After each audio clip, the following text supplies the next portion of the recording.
Olá novamente. Nós com um pequeno problema técnico, mas estamos de volta. Eu não sei se vocês puderam me ouvir, mas eu estava comentando sobre o, o próximo Dia dos Pais e que eu tive a felicidade de ter um pai que foi amigo, cúmplice, ele foi mais do que um pai para mim.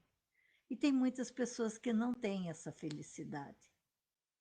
Mas eu lembro de uma história que eu li num livro, onde uma moça, o começo inteiro do livro, ela está revoltada, ela estudou, ela é muito bem sucedida financeiramente, mas ela se acha infeliz porque ela tem uma raiva, um ódio muito grande do pai que abandonou a mãe quando ela estava sendo gestada. E ela tem aquela coisa amarga dentro dela. E a gente vê muitos pais que têm seus filhos e não são amigos.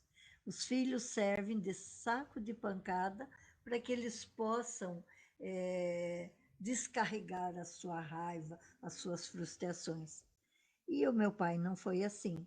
E o pai dessa moça também não foi assim, só que ela se sentia infeliz porque ela dizia que ele abandonou ela e que ele nunca deu nada de bom para ela. E aí uma orientadora disse: Você está enganada. Ele deu o maior tesouro que ele tinha, ele deu o melhor que ele tinha. Ela falou: Você está enganada, eu nunca ganhei nada. Ela olhou para a moça e sorriu e falou: Teu pai te deu, te deu o melhor que você tinha, ou aliás, que ele tinha, que é o espermatozoide perfeito. Você poderia ter vindo com uma série de problemas, não ter conseguido estudar. Então, o único tesouro que ele tinha, porque ninguém dá o que não tem, e o único tesouro que ele tinha era o espermatozoide perfeito. Então, não se queixe da vida, não se queixe daquele pai que não sabe dizer eu te amo, ou que não sabe elogiar alguma coisa tua. Ninguém dá o que não tem. Então, agora que vocês já se prepararam, já pegaram a água, vamos fechar os nossos olhos, elevarmos o nosso coração e o nosso pensamento até o alto e dizemos: Senhor Jesus, Pai de amor e bondade infinita, vós que disseste, onde duas ou mais pessoas estiverem reunidas em meu nome, eu lá estarei.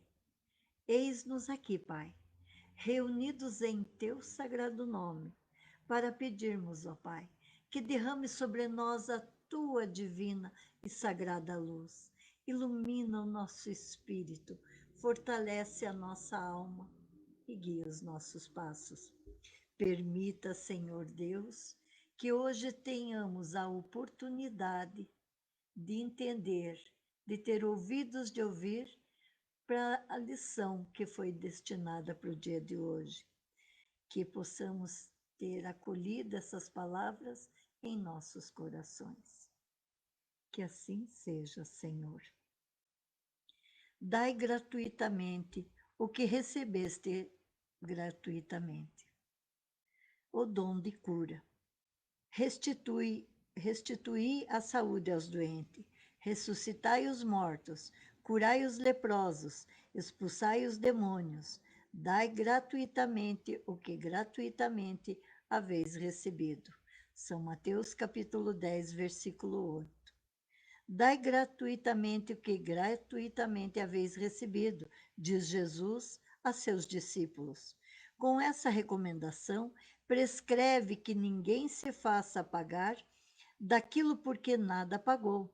Ora, o que eles haviam recebido gratuitamente era a faculdade de curar os doentes e de expulsar os demônios, isto é, os maus espíritos. Esse dom Deus lhes dera gratuitamente, para alívio dos que sofrem e como meio de propagação da fé. Jesus, pois, recomendava-lhes que não fizessem dele objeto de comércio, nem de especulação, nem meio de vida. Disse também Jesus: não façais que vos paguem as vossas preces, não façais como os escribas, que, a pretexto de longas preces, devoram as casas das viúvas, isso é, abocanham as fortunas. A prece é o ato de caridade, é um arrobo do coração. Cobrar alguém que se dirija a Deus por outrem é transformar-se em intermediário assalariado.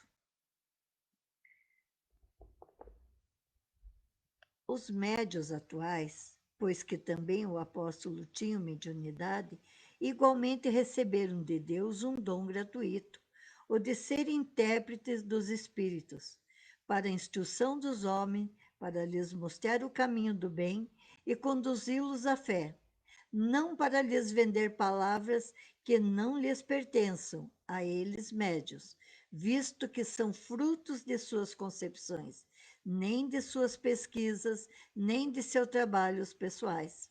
Deus quer que a luz chegue a todos, não quer que os mais pobres fiquem dela privado e que possa dizer: não tenho fé, porque não pude pagar, não tive o consolo de receber o encorajamento e os testemunhos de afeições dos que pranteio, porque sou pobre.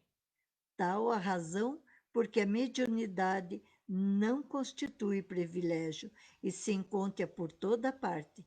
Fazê-la paga seria, pois, desviá-la do seu providencial objetivo.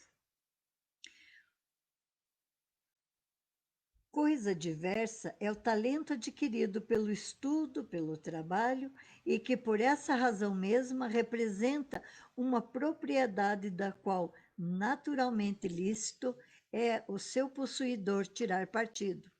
A mediunidade, porém, não é uma arte, nem um talento, pelo que não pode tornar-se uma profissão. Ela não existe sem o concurso dos espíritos. Faltando estes, já não há mediunidade. Pode substituir a aptidão, mas o exercício se anula. Foi esse tráfico degenerado, em abuso explorado pelo charlatanismo, pela ignorância e pela credualidade e pela superstição que motivou a proibição de Moisés. O moderno espiritismo, compreendendo o lado sério da questão, pelo descrédito a que lançou essa exploração, elevou a mediunidade à categoria de missão. Palavras da elevação. Graças a Deus. É um assunto, parece ser muito fácil, muito suave, mas é um assunto muito sério, principalmente na atualidade. Nós vemos pessoas que se dizem videntes, médiums e que trabalham de várias maneiras e cobram por isso. Na época de criança, eu via muitas benzedeiras que não cobravam, mas como elas eram sempre pessoas simples, elas colocavam uma vasilha, uma cestinha, que quem quisesse ajudá-la, ela, na sua dedicação do dia a dia, deixava seus trocados ou trazia alguma coisa para ela, mas nunca cobrando. E normalmente benzia-se crianças. E aqui o texto diz assim: dai de graça o que de graça recebeste. De madrugada eu estava atendendo e respondendo alguns WhatsApp e chegou uma moça muito bonita e disse assim para mim: você vai falar em dai de graça o que de graça ganha? Diga para eles que o sorriso é de graça. A cidade de Curitiba não dá muita risada, não sorri muito. E aí eu falei: é porque eles são reservados. Mas quando você conhece o curitibano, ele é um grande amigo. Ele, até você conquistá-lo, ele é realmente reservado. Daí ela falou assim: mas eles ficam com a cara feia. Eu falei: não, eles ficam sério. é diferente da cara feia. Então ela falou assim: ah, um sorriso é gostoso, é de graça, a gente ganha de graça, um abraço, uma atenção, uma gentileza e até um bom pensamento. Em vez de você ficar julgando as pessoas com o teu pensamento que tem força, doe um pouquinho de graça o teu pensamento. Mas nós vamos voltar para aqueles que são mercadores da nossa fé, da nossa esperança. E aqui ele ainda diz: se você trabalha, estuda, se dedica, busca o conhecimento, não através da Bíblia, mas conhecimento, como a gente vê em várias áreas de yoga, de reiki, que você tem que estudar, se dedicar a trabalhar com campos energéticos, aquele que se dedica 24 horas tem o direito de um pequeno ganho, mas ele diz: se você está buscando estudo através do trabalho, através de pesquisas, é um direito teu. Há 15, 20 anos atrás, eu fiz um curso que durou um ano. Chamava-se Mãos de Luzes. É um curso maravilhoso e ele era todo final de semana, a gente ficava sábado e domingo estudando. E a pessoa que ministrava esse curso, ela tinha assim, um magnetismo muito grande. Só que ela fazia uma coisa que eu, mesmo pagando o curso, eu jamais fiz e não estou julgando ela. Ela fez porque ela era uma professora, uma orientadora, e ela então se dedicava. E que esse curso Mãos de Luzes, quando a pessoa está no leito, no seu momento terminal, na passagem para outro mundo, muitos a morfina não faz mais efeito. E o curso Mãos de Luzes nos capacita para que a gente possa ajudar essas pessoas que estão fazendo a passagem. Sei de muitas pessoas que leem o livro, mas é diferente do curso. E ela então ia até os hospitais fazer um atendimento a esses doentes terminais, porque a força das mãos de luzes é muito intensa e realmente o que a morfina não faz, as mãos de luzes fazem. E na época, 20 anos atrás, eu pagava 50 cruzados por sábado e 50 cruzados por domingo. Então, a gente fazia todos os sábados, todos os domingos, e ela cobrava de cada doente 50 cruzados. Era um direito dela. Eu, graças a Deus, mesmo batalhando como professora, e professora ganha muito bem, graças a Deus, né? E eu ia muitas vezes, ajudei muitas pessoas a fazerem a sua passagem, mas eu não me sentia confortável de cobrar da família que já está passando por um sufoco, por uma tristeza, por um momento muito triste. E aqui em São Mateus, capítulo 10, versículo 8, ele diz: você irá reconstituir a saúde, você irá curar os leprosos, expulsar os demônios, ou a que nós conhecemos como espíritos atrasados, espíritos malignos. E esse dom ele deu aos seus profetas, aos seus discípulos. E eles trabalhavam. Muitos tentavam fazer isso e não conseguiam. Mas à medida que eles foram pondo em prática, eles foram aprendendo. E hoje nós vemos igrejas, pessoas se dizendo curadores. Eles acreditam tanto que eles fazem coisas às vezes absurdas. A tua fé fortalece a tua palavra. E a tua palavra envolve aquele que está doente e realmente se leva à cura. Leva à cura de doenças, muitas vezes, que os médicos dizem que não tem cura. Nós temos um filho da casa, provavelmente ele vai ouvir essa história. A gente se conhecia através de trabalhos, trabalhávamos em obra. E quando foi uma noite, ele chegou na casa do caminho. E ele me olhou e falou: "O que você está fazendo aqui?" E eu sorri e perguntei para ele: "E você, o que você está fazendo aqui?"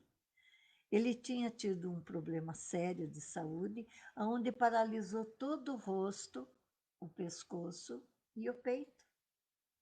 Ele ficou paralisado e buscou médico, fez exames, e ele tem uma esposa maravilhosa, um filho lindíssimo.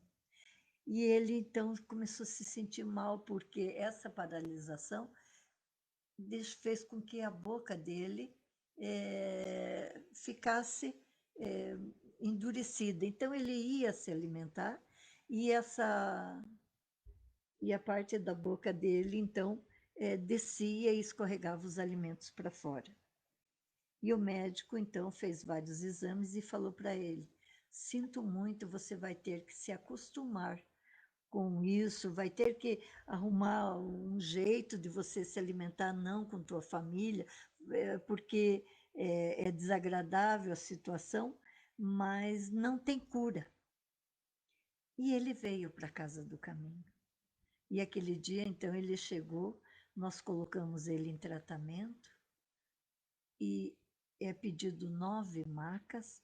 Ele, na 6ª maca, já estava falando normal, e hoje está correndo, ele é muito elétrico, e ele então passou a ter um momento de gratidão maravilhoso, e hoje ele pode se alimentar com o filho, com os parentes, com os amigos. Então, a Casa do Caminho fez diferença, sim, mas a fé que ele tinha também ajudou. A soma dessas duas coisas ajuda. É lícito nós cobrarmos, mesmo que o médico falou: "Olha, não terá cura"? Não. O nosso pagamento é ver ele perfeito e exercendo a gratidão todos os momentos. Mas existem outros casos. Alguns anos atrás, eu fui chamada no hospital, não vou falar o nome do hospital, desculpe. Fui chamada por uma senhora, que ela era funcionária da Receita Federal, e ela estava com um problema sério nas pernas. E ela me chamou lá dentro do hospital. E eu fui até lá, cheguei lá, a coisinha mais querida dela, com uma camisola branca, acho que tinha uns 30 ou 50 santinhos assim na camisola. E eu desembrulhei as pernas dela, e eu não sei se vocês conhecem, eu conheço o Fogo Selvagem, o lugar de cura desse fogo selvagem que existe é um hospital evangélico em Rondônia, e que eles têm um sucesso muito grande de ajuda a pessoas portadoras dessa doença. E eu lembrei de tudo aquilo que eu aprendi lá. E aí, fazendo oração, a gente fez oração nas pernas dela, colocamos remédio, enfaixamos novamente. E alguns dias depois ela já estava em casa. E ela pediu que eu fosse lá. E eu fui lá, cheguei lá, ela estava toda feliz. E ela estava feliz porque ela disse que o médico perguntou: "O que foi feito nas suas pernas? Qual foi o remédio que está reagindo e está curando?" Ela falou assim: "Ah, foi uma benzedeira que veio aqui." Virei benzedeira, viu, gente? "Foi uma benzedeira que veio aqui e fez oração." Ele falou: "Vai atrás dela, que os remédios do hospital não deu certo." E ela estava em casa já com as pernas quase que totalmente saradas. E ela estava feliz por causa disso, e ela estava feliz, olha, presta atenção, porque uma paróquia, onde ela, não vou dizer também o nome, porque seria antiético, ela há mais de 50 anos, ela dá o dízimo para essa paróquia. E quando ela voltou para casa, ela recebeu um papel assim, que dizia que ela era um diploma, gente. Um diploma que dizia que ela era a dizimista mais antiga daquela igreja, que durante 50 anos, sem faltar um mês, todos os meses ela deu o dízimo, e que aquele diploma estava garantindo para ela um lugar no céu. Oi, oi, oi. Nós somos imperfeitos. Nós temos os nossos momentos de bondade, de ajudar o próximo, nós temos o momento de ajudar a nossa igreja, a nossa casa, mas nós somos falhos. E eu vou contar uma pequena falha dela. Não estou apontando o dedo, estou comentando o que eu vivenciei e vi. E muita gente vai se identificar. Ela, como ex-funcionária já aposentada da Receita Federal, no período em que ela trabalhou, durante mais de 40 anos na Receita, a Receita naquele tempo era status, né? Quem trabalhava na Receita, Caixa Econômica, Banco do Brasil, era top de linha. Não que hoje não seja, mas naquele tempo era tudo de bom. E ela recebia muitos presentes. Então ela morava num apartamento de 3, 4 quartos, sala, copa, cozinha, e a casa dela estava cheia de caixas. E eu falei: o que são essas caixas? Ela falou: presentes que eu ganhei durante o tempo que eu trabalhei na Receita. Eu falei: mas tem caixas fechadas? Ela falou: eu nunca abri. Daí eu falei: nossa, mas é muito presente. Ela falou: isso não é nada. O andar de cima, o apartamento de cima, que é o mesmo tamanho desse, está lotado de presentes. Eu falei: e se você ganhou alguma coisa que era perecível e ia estragar? Ela falou: estragou. Então ela tinha aquela, era quase uma acumuladora, não de coisas arrecadadas, mas era uma acumuladora de presentes. Não tinha filhos, tinha uma irmã que faleceu antes dela e 2 sobrinhas. Será que eles iam aproveitar alguma coisa disso? Será que estaria em estado bom? Então, é um tipo de comercializar, sim, de imperfeição. Poderia fazer com aqueles presentes muita gente alegre, muita gente feliz. E nós fazemos isso. Nós muitas vezes estamos com o guarda-roupa cheio de roupa. Eu vi uma moça que ela tinha um quarto só para sapato. Ela tinha quase 400 pares de sapato. E é triste que ela tinha um par de pés só. Mesmo que ela usasse um sapato por dia, durante um ano ela não iria repetir os seus sapatos. A felicidade está nos pés? Ou a felicidade está em você dar alguma coisa para alguém, dividir o que você tem e a pessoa ser feliz? Mas vamos voltar ao título: dai de graça o que gratuitamente recebes. Não estou criticando cartomantes, videntes e pessoas assim. Mas se você estudou, se dedicou um curso, pesquisou, você tem o direito de cobrar. Se você tem um mentor ao teu lado e que te assopra as coisas, você não pode cobrar, porque você perde e muitas vezes perde feio. Eu lembro que há uns 20 anos atrás, algum tempo atrás, eu tenho pedra filosofal, eu tenho runas. Não adianta pedir e telefonar: você vê runa para mim? Eu dou dinheiro para Casa do Caminho, não pago você. Não. Algumas pessoas que eu preciso ajudar. A espiritualidade fala: põe as runas aqui. Às vezes eu nem sei o valor da runa e o que elas querem dizer, apesar que elas são maravilhosas. É um curso, existe um curso disso. Eu coloco as runas, as pedras filosofais, olhando para a pessoa e dizendo o que ela precisa ouvir. E ela fica maravilhada, porque as runas dizem o que ela precisa. Porque senão ela diz assim, como que ela sabe? Ah, ela está jogando. Então eu até aceito. Quem sou eu para aceitar, né? Pessoas que comercializam essas coisas para ajudar. Ajudar aquele que vem em busca de ajuda. E não para fazer o seu salário.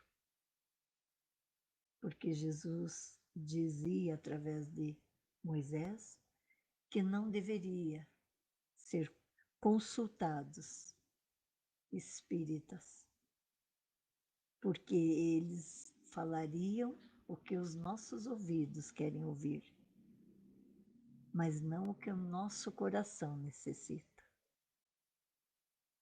Algumas vezes, principalmente ontem, hoje, eu respondi alguns WhatsApp. Sei que teve momentos que eu me achei dura no que eu falei, e para meu espanto a pessoa mandou dizer, nossa, ela ficou chocada, ela realmente disse que você está certa. E eu falei, oi, como assim eu estou certa? Então, algumas vezes, assim como a mãe boa educadora põe o filho no cantinho do pensamento, nós devemos pôr o nosso eu no cantinho do pensamento. A nossa curiosidade é muito grande para saber o futuro e você deixa de viver o teu presente. Agora, se você está conversando com alguém que está aflito e vem um pensamento gostoso, uma palavra maravilhosa, fale de coração. A mediunidade é um dom. E não pense que médium só tem dentro do kardecismo, da umbanda, do candomblé, não. Em todos os lugares tem os médios. Eu já disse numa das lives aqui que você ser médium não quer dizer que você vai ter que vestir branco, vestir guarda-pó. Ser médium é você pôr seu coração em tudo aquilo que você faz para ajudar o teu próximo. Esse é o tesouro que nós recebemos. E esse tesouro nós podemos levar do mundo das criaturas para o mundo do Criador.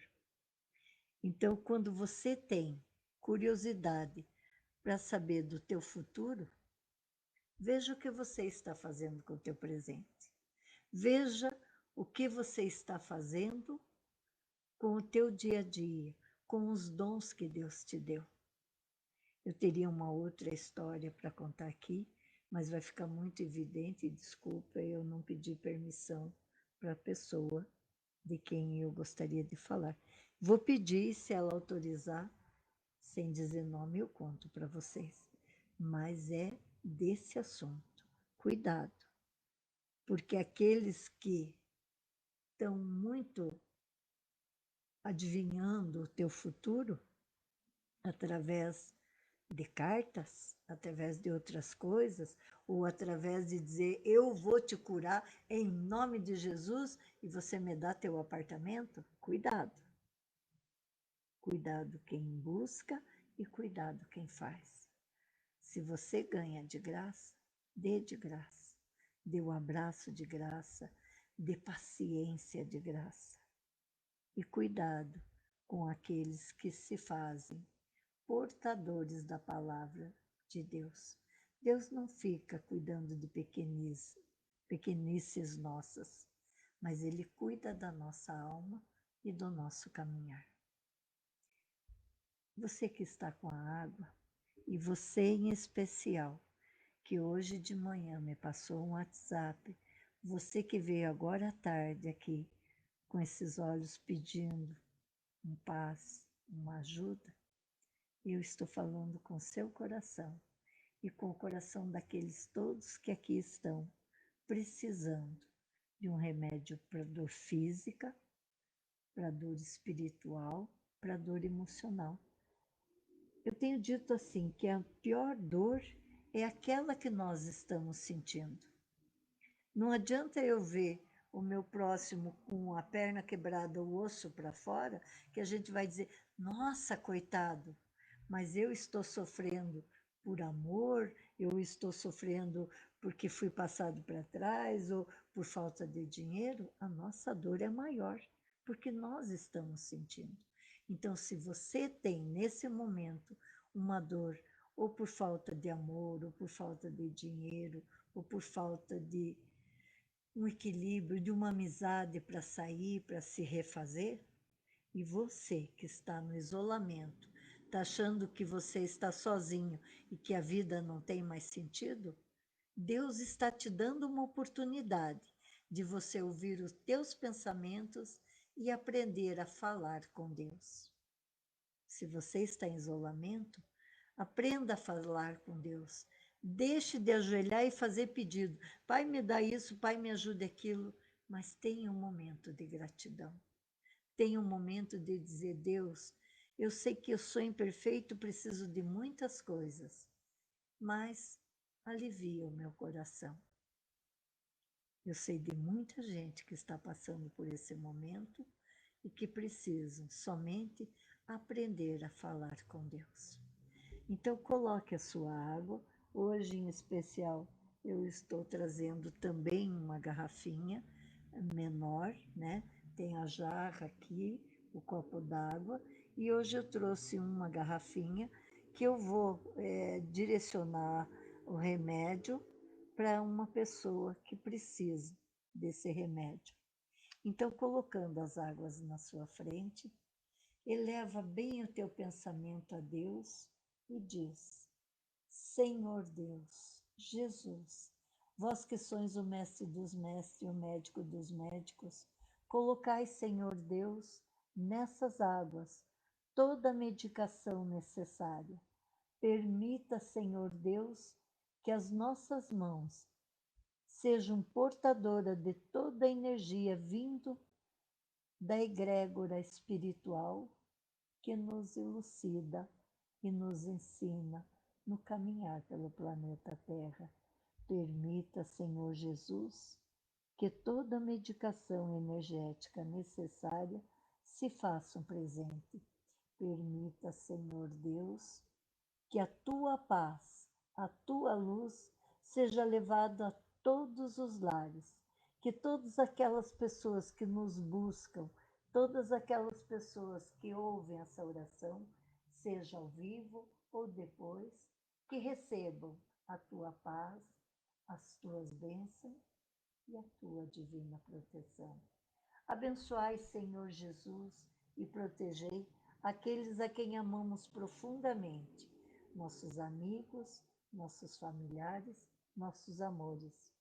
Abençoai, Senhor, a todos aqueles que se achegarem a nós e permita, meu Pai, que nesse momento toda essa energia dourada que aqui está seja levada para todos os lares, que cada um receba a quantidade que necessita, não aquela que merece, porque nós precisamos, ó Pai, da tua compaixão e da tua misericórdia. Fiquem bem, fiquem em paz. Assim é e assim será. Boa noite, queridos.